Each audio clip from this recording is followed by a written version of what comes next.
सारा नाम, मैं हूं ज़ेबा ज़ैदी। आप देख रहे हैं सारा समय का डिजिटल प्लेटफॉर्म। आज जिस प्लेटफॉर्म पर हम बात करेंगे एक ऐसी बीमारी के बारे में जिसने पूरी दुनिया को नहीं बख्शा है। एक दौर ऐसा था कि कैंसर का नाम सुनते ही लोग सोचते थे कि ये मौत का पर्याय है, लेकिन अब हालात बदले हैं, भारत बदला है और स्वास्थ्य में हमने बहुत तरक्की की है। जब बात कैंसर की होती है तो कैंसर की कई ब्रांचेस ऐसी होती हैं जिनसे हम अवेयर भी नहीं हैं। उन्हीं के बारे में बात करने के लिए और वो कितनी ख़तरनाक हो सकती हैं, हमारे साथ मौजूद हैं ख़ास मेहमान। पहले आइए उनका तारुफ कराते हैं। डॉक्टर विवेक वर्मा, बहुत बहुत स्वागत है आपका। धन्यवाद। तो अब आपको थोड़ा सा डॉक्टर विवेक वर्मा के बारे में बता देते हैं, फिर बातचीत का सिलसिला शुरू करेंगे। डॉक्टर विवेक वर्मा मैक्स हॉस्पिटल में एचओडी हैं बोन कैंसर और सॉफ्ट टिश्यूज़ कैंसर के। ख़ास तौर से जो उनका दूसरा काम है जो बहुत महत्वपूर्ण है माँ बाप के लिए, वो जो बच्चों में कैंसर होता है, किड्स में होता है, उसे भी बखूबी समझते हैं और बहुत सारे बच्चों को उन्होंने मौत की आगोश में जाने से बचाया है। मैक्स की कई ब्रांचेस को हेड कर रहे हैं, देश के लिए बहुत सारा काम कर रहे हैं और टाटा इंस्टीट्यूट से भी, अगर मैं गलत नहीं हूँ, टाटा कैंसर हॉस्पिटल बॉम्बे, जो किसी तारुफ का अपने आप में मोहताज नहीं है, वहाँ से आपका स्पेशलाइजेशन है। तो अब मुझसे ज़्यादा बात उनसे करने की ज़रूरत है।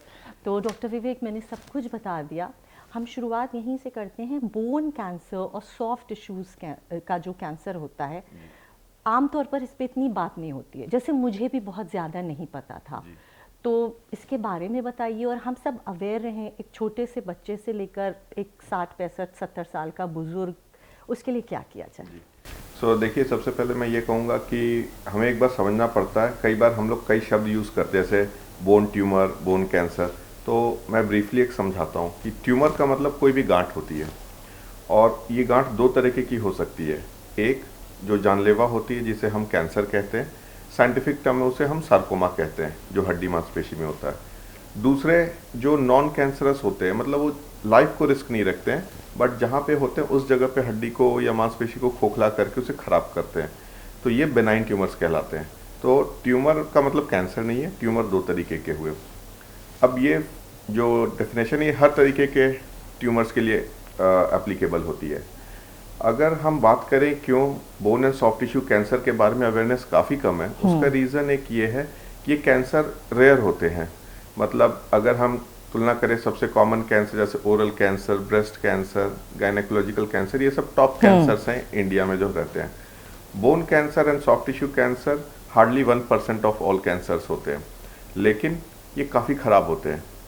अच्छी बात यह है कि प्रकृति ने उसको इस तरीके से बनाया कि यदि हम उसके लक्षणों को पहचान लें तो हम उसे अर्ली स्टेज में आइडेंटिफाई कर सकते हैं और उसका पूरी तरीके से इलाज भी कर सकते हैं। जब अवेयरनेस नहीं होती है तभी ये कैंसर आगे चल के हमें प्रॉब्लम कर सकते हैं। अच्छा डॉक्टर साहब, सिम्टम्स की बात करेंगे और साथ साथ जैसे अभी आपने जिक्र किया कि ये कम होता है, तो उसी तरह इसका जो स्पेशलाइजेशन करे हुए जो हमारे पास देश में लोग हैं वो भी गिने चुने हैं, जो उंगलियों पे गिने जा सकते हैं, उनमें से एक आप हैं। तो इसके बारे में भी थोड़ा बताइए। करीब मैंने 7 साल ऑर्थोपेडिक प्रैक्टिस करी, और एक रूटीन ऑर्थोपेडिक ट्रेनिंग में हम लोगों को जो सिखाया जाता है उस तरीके से लोग ट्यूमर को भी ट्रीट करना शुरू कर देते हैं।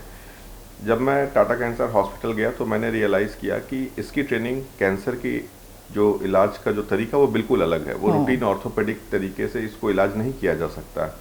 तो मैं जब था उस समय मैं शायद इंडिया में 10th या 11th नंबर पे था जो इसमें डेडिकेटेड काम कर रहा था। अब तो हमारे अंडर भी फेलोशिप ट्रेनिंग से हम लोग भी लोगों को ट्रेन करते हैं, और काफ़ी इसके बारे में अब अवेयरनेस फैल रही है, अब लोगों को इसके बारे में पता चल रहा है। जी, और सिम्टम्स की डॉक्टर साहब बात कर लें, और ये सिम्टम्स हमारे अंदर ना आए, जैसे हम लोग ने बोला कि अवेयरनेस कैंसर की ही कम थी, ख़ास तौर से बोन कैंसर और सॉफ्ट टिश्यूज़ की तो बहुत कम है।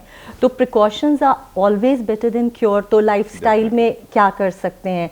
अब जैसे हमारी जो जनरेशन, ख़ास तौर से जब हम लोग महिलाओं की बात करते हैं, आपने बताया कि ब्रेस्ट कैंसर बहुत कॉमन है, लेकिन अगर सॉफ्ट टिश्यू, बोन कैंसर, इन सब का भी हम लोग पहले से ही ख्याल रखें, तो एक तो सिम्टम्स और प्रिकॉशंस डॉक्टर साहब। जी, देखिए, कुछ हर कैंसर के होने के लिए कुछ ना कुछ उसके कारण होते हैं। दो तरीके के कारण होते हैं। एक इंट्रिंसिक, मतलब जेनेटिकली किसी में कुछ ऐसे बदलाव आ गए। जेनेटिक बदलाव का मतलब ये नहीं होता है कि वो परिवार में किसी दूसरे से आए हों, आपके माता पिता से आए हों। ये हमारे खुद के अंदर जो कुछ चेंजेस हो गए, जेनेटिक म्यूटेशंस कहते हैं, उसके कारण कोई भी टिश्यू, कोई भी ऑर्गन गलत तरीके से बढ़ने लगता है। फूड एंड लाइफस्टाइल का भी कुछ असर होता है? डेफिनेटली आज के समय में मैं कहूँगा कि बहुत सारे कैंसर हमारे लाइफस्टाइल पे डिपेंड करते हैं। कुछ फैक्टर्स लाइक स्मोकिंग, रेडिएशन, जो हम खाना खाते हैं, हर चीज़ में कहीं ना कुछ मिलावट है, और अल्टीमेटली ये चीज़ शरीर में जब जाती है कुछ वो परिवर्तन को प्रोड्यूस करती है। ये परिवर्तन आने में ऐसा नहीं कि ये कुछ महीने या हफ्ते में आता है, बल्कि इसको आने में साल लगते हैं।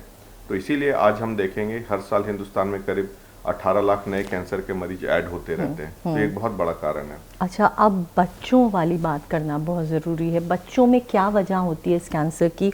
और दूसरी चीज़, इससे पहले डॉक्टर साहब एक दौर था कि बोन में कहीं कैंसर हुआ या सॉफ्ट टिश्यूज़ में हुआ तो हम लोगों ने वो दौर भी देखा है कि वो पार्ट काट दिया जाता था। तो ये कैसे हम यहाँ तक पहुँचे कि इस तरह की हमने तरक्की की, और बच्चों में ये कितना कॉमन है रिलेटिवली? जी, सबसे पहले लक्षणों के ऊपर बात करते हैं कि लक्षण क्या होते हैं।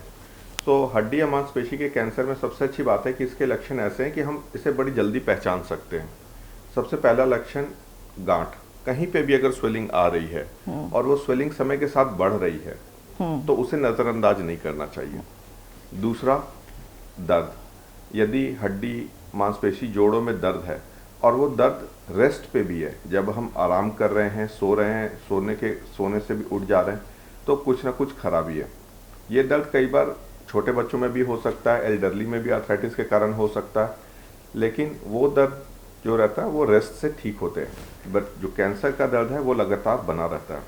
और तीसरा, हड्डी का टूटना बिना किसी चोट के।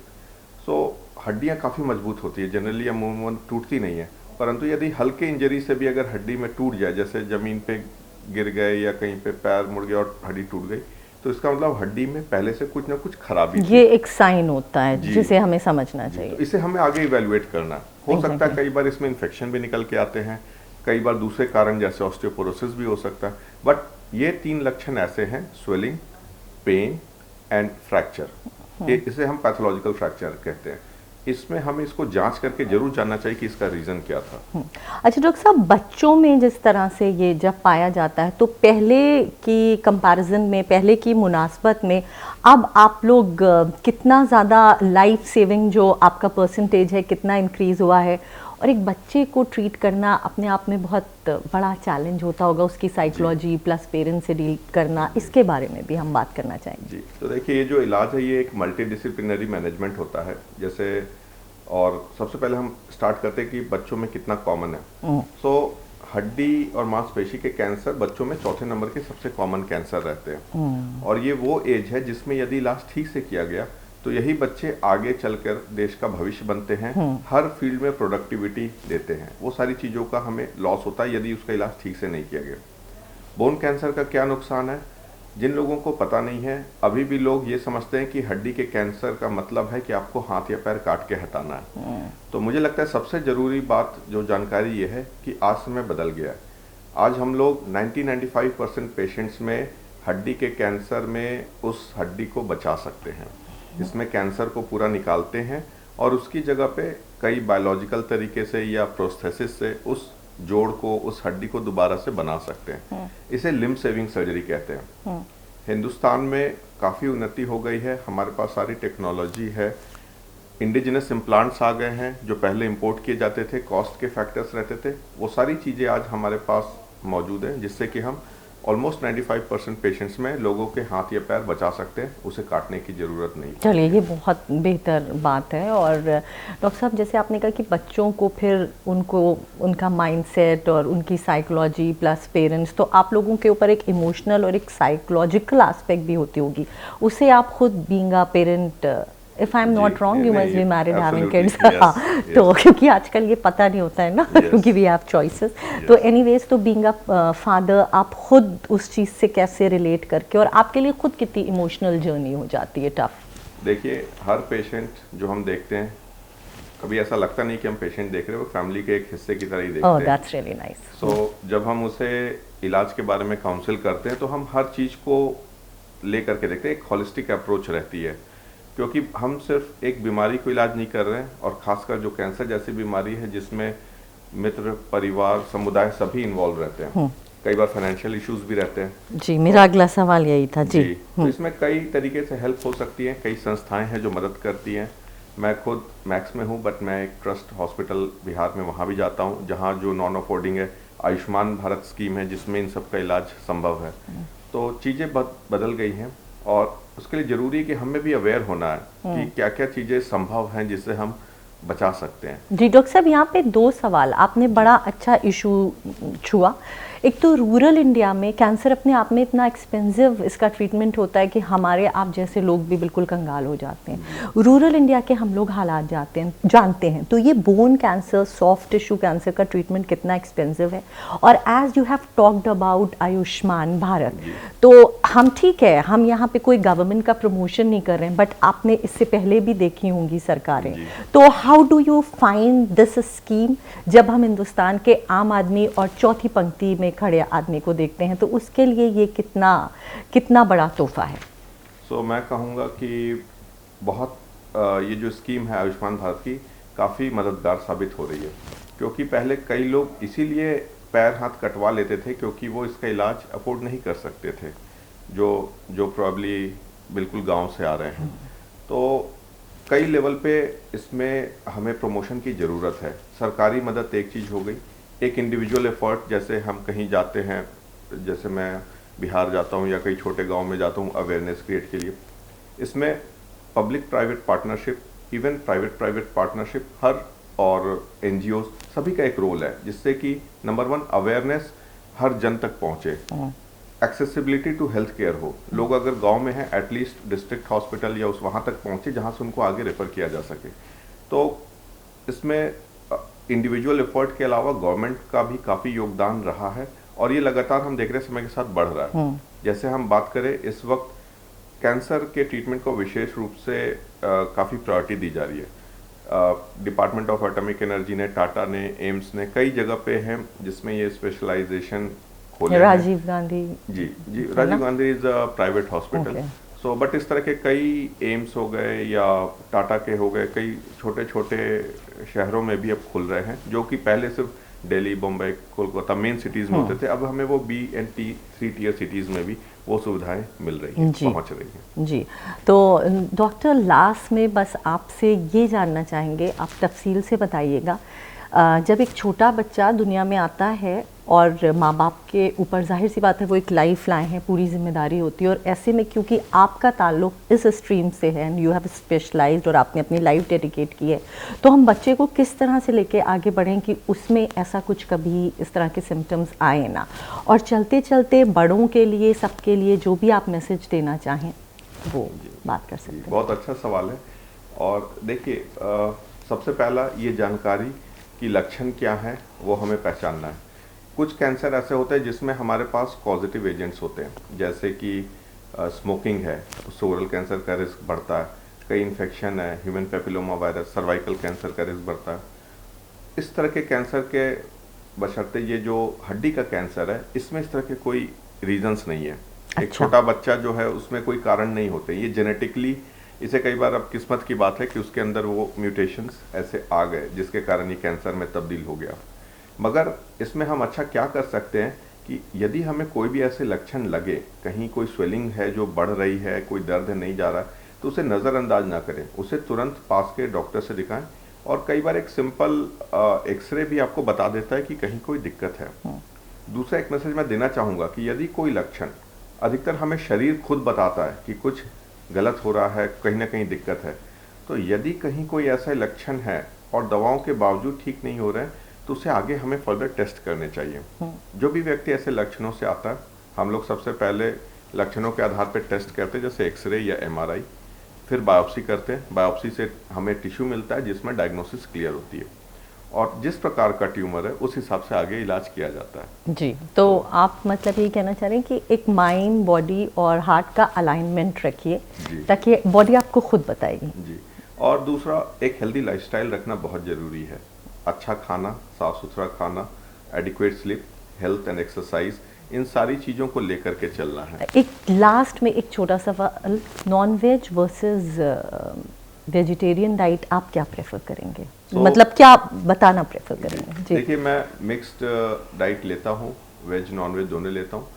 कुछ डाइट हैं जिसमें कि रिस्क थोड़ा बढ़ता है, जैसे रेड मीट के कंजम्पशन। यदि हम अब बात करें तो हिंदुस्तान में इतना ज़्यादा नहीं है जो लोग लेते हैं, बट ये तब होता है जब आप मोर देन 5 और 6 meals in a week non veg पे ले रहे हैं, तब वो रिस्क प्रोड्यूस होता है। बट यदि आप एक मॉडरेट लिमिट में लेते हैं तो उससे कोई ऐसा नुकसान नहीं है। और जैसे मैंने कहा, कभी भी इसका कारण एक नहीं होता है, मल्टीपल फैक्टर्स होते हैं जिसमें जेनेटिक सबसे ज़्यादा रोल प्ले करता है। हाँ, अब जैसे आजकल रमज़ान है तो लोग बहुत ज़्यादा नहारी, कौरमे और नली नहारी ये रोज़ ना खाएं, क्योंकि वो उनके लिए नुकसानदेह हो सकता है। तो अब मैं उसमें रिलीजियस उसमें नहीं बोल नहीं, that has nothing to do with religion. आप फ्रूट से भी खोल सकते हैं, और फास्टिंग इज ऑल अबाउट, हालांकि हम लोग ने विषयांतर कर दिया, फास्टिंग इज ऑल अबाउट कि आप सारी बुरी चीजों पे कंट्रोल करें, है ना। और जैसे हर उसमें कुछ व्रत होते हैं, कुछ वो होते हैं, बट उसमें नॉनवेज एक शौक है, that has nothing to do with religion. बस चलते चलते 2 लाइनें डॉक्टर साहब, थोड़ा सा वक्त का अभाव है, but it was very interesting talking to you. जी, कुछ भी चलते चलते। मैं ये कहूँगा कि हमें अपने स्वास्थ्य के विषय ध्यान रखना चाहिए, क्योंकि स्वास्थ्य ठीक है तो ज़िंदगी में सब कुछ ठीक है, आपके सारे रिलेशनशिप्स हैं।